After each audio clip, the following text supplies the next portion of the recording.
জুলাই সনদে যতটুকু বিষয় আমরা একমত হতে পেরেছি সেটাও আমাদের গণতান্ত্রিক অগ্রযাত্রার পথে একটা বড় ধরনের অগ্রগতি সাধন করবে বলে আমরা বিশ্বাস করি। কিন্তু জুলাই সনদের যে বিষয়গুলোতে আমরা একমত হয়েছি, কমিশন সিদ্ধান্ত গ্রহণ করেছে, সেই বিষয়গুলোকে বাস্তবায়নের আড়ালে রেখে শুধুমাত্র কাগজে দলিলে পরিণত করার এক ধরনের প্রবণতা আমরা রাজনৈতিক কিছু শক্তির মধ্যে আমরা প্রত্যক্ষ করেছি।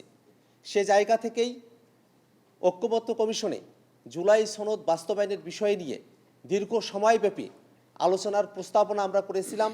কমিশনে জুলাই সনদ বাস্তবায়নের প্রক্রিয়া নিয়ে রাজনৈতিক দলগুলোর সঙ্গে কয়েক দফা বৈঠক অনুষ্ঠিত হয়েছে। সেই বৈঠকে জুলাই সনদ বাস্তবায়নের জন্য একটি আদেশ, গণভোট এবং সামনের সংসদকে দ্বিত্ব ক্ষমতা প্রদানের মধ্য দিয়ে কনস্টিটিউয়েন্ট পাওয়ার অ্যাপ্লাই করার সুযোগ দিয়ে একটি সংস্কারকৃত সংবিধান প্রণয়নের বিষয়ে আমরা রাজনৈতিক দলগুলো সকলে একমত হয়েছি। কিন্তু আইনি ভিত্তি দেওয়ার ব্যাপারে একমত হওয়া সত্ত্বেও সে আইনি ভিত্তি কিভাবে অর্জিত হবে, সেটা কখন থেকে কার্যকর হবে, সেই জায়গাগুলো জনগণের কাছে এখনো পর্যন্ত খোলাসা করা হয় নাই।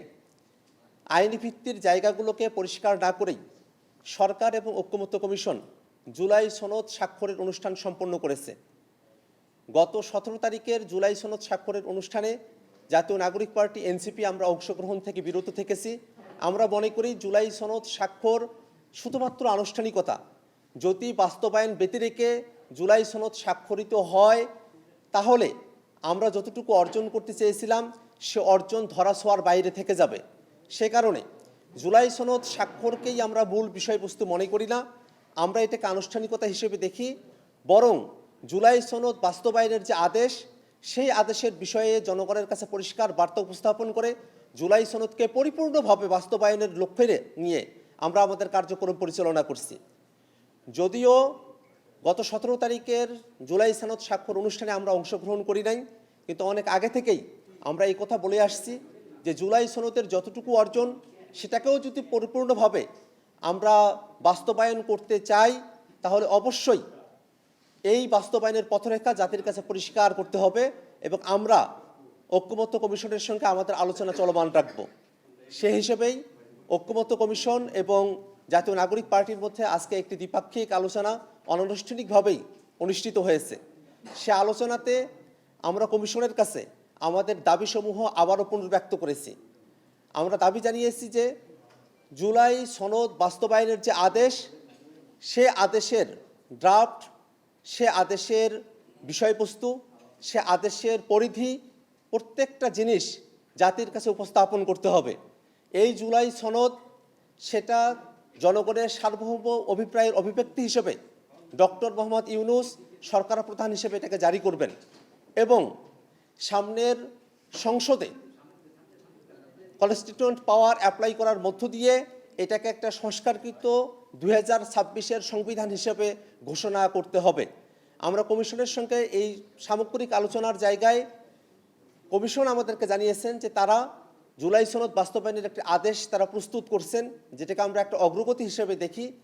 তথাপিও সে আদেশের মধ্যকার বক্তব্য কী, সে বিষয়গুলো তারা আমাদের কাছে এখনও পর্যন্ত উপস্থাপন করতে অপারগতা প্রকাশ করেছেন, যেটা আমাদেরকে এখনও পর্যন্ত আশাবাদী হতে দেয় নাই। আমরা মনে করি যে কমিশন জুলাই সনদ বাস্তবায়নের ব্যাপারে যে আন্তরিকতার জায়গা থেকে জুলাই সনদ বাস্তবায়ন আদেশ প্রস্তুত করার কর্মসূচি হাতে নিয়েছে, সেটাকে আমরা সাধুবাদ জানাই।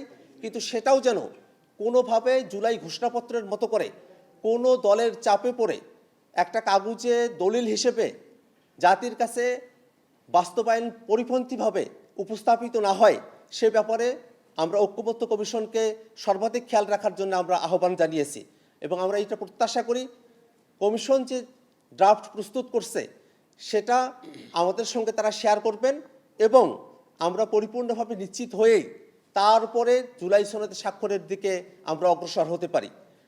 আমরা ইতিমধ্যে খেয়াল করেছি যে অনেক রাজনৈতিক দলই এই জুলাই সনদ স্বাক্ষর অনুষ্ঠানে অংশগ্রহণ করলেও তারা মূলত দুই ভাগে ভাগ হয়ে গেছে।